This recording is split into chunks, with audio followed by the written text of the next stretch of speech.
Welcome back. What would inspire a man to walk across America not once, but twice? This is unbelievable. At the age of 66, Phillip Woods decided to walk across the United States because he wanted to see the country not as politicians and lobbyists, but as a land of individuals who maybe had their own values. I'm so happy to welcome author Phillip Woods to the show. So great to have you on this morning. Good morning. Good morning to both of you. Thank you for having me on. So are you a little rested after your long walk? Oh, I am. I can imagine you had some good walking shoes, right? I've had several good walking shoes, yes. So tell us, this is the new book, Miles from Home, and The Journey of a Lifetime. And I'd imagine it was a journey of a lifetime. Tell us a little bit about why you wanted to not only walk across the country, but then to write a book about it as well. We have so many questions. Well, yes. Well, I wrote the book basically for my legacy, my family and all those who come after me. I want them to know that I was here and that I did actually do something. Certainly a way to make that statement.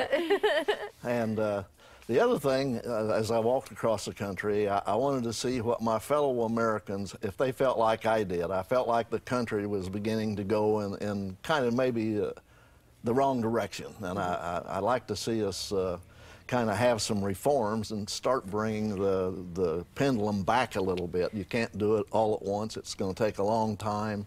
About how long ago was that when you felt like the country was going in the wrong direction and you made that decision to kind of get your own view? Well, when we started spending a lot of money that we didn't have. Just as recently as 2 or 3 years ago, you may remember of how we were all talking about balancing the budget. We had to have a balanced budget. We had to have a balanced budget. Have you heard anybody talk about that in the last 2 or 3 years?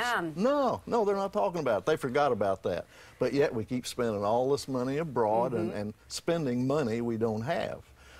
They haven't raised our taxes. I mean, how are we going to pay for this? It's not magic. And you're not wanting to go into politics. I mean, I asked, I said, do you have any, what's the future? And you're like, no, my goodness. So what was it that you were really trying to, I see you there in Key West.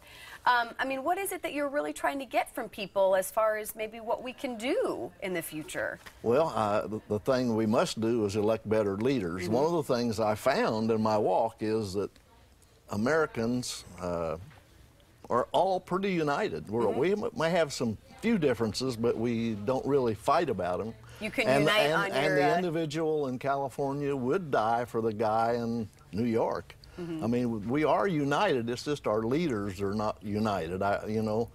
We don't have to agree with each other, but we should at least be civil. Do you believe you really achieved the American dream this way, having, set off on that trek? And I mean, who else has done this? Nobody. Well, I don't know that, but to me, as I did that, it didn't seem like a very important thing. But as I've lived longer after that, I'm beginning to understand that, well, maybe it was pretty unique in its own way, Well, and talk about the actual journey. I'm very curious on how you did this. Where did you start the walk? How long did it take you? Give us a little bit of the actual details. Well, I started the walk in London Town, Maryland. Okay. And ended crossing the Golden Gate Bridge in San Francisco. Wow. And how long did that take you? Because I know you took a couple breaks. Right. On my east to west trip, I was 66 years old when I started, and I was 68 when I finished. It took me 2 summers. 2 summers. Right. But I can't walk in the wintertime because my wife plays tennis, and she drove the chuck wagon. So and you did it twice. So you did it, of course, from east to west, and then what? From north to south, or south to north? No, north to south. Okay, so where did you start in the north? Walking downhill all the way. So where did you start in the north? I started in Minnesota. Okay. And ended up in Key West. All right. I love this. You just wake up one day. I think I'm just going to walk to Florida today. I'm just going to get up and continue my walk. Well, the people that I met along the way inspired me so much. Maybe at breakfast or early of the morning, I'd encounter someone when we'd have great exchanges. Yeah. And the momentum I got off of that exchange would last me until the afternoon, and I never ever woke up dreading the day. Oh, that's a great way to live. You did it twice. If people want to get your book, where can they find it? How can they find out more about what you did? Well, PhillipLWoods.com. Easy enough. That's pretty easy. And all the bookstores, Noble Roman, or yeah. Yep, Barnes and Noble. Barnes and Yep. Noble. Would you do it a third time, Philip?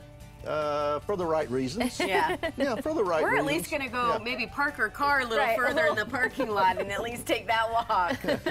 Philip, thank you so much. Congratulations on all you've accomplished, and you've left a legacy for sure. Well, thank you. If you just remember, if you can dream it, you can do it. Awesome. All right. Philip, thank you so much. We loved having you here. Thank you for having me. All right, if you take your ears for granted, listen up.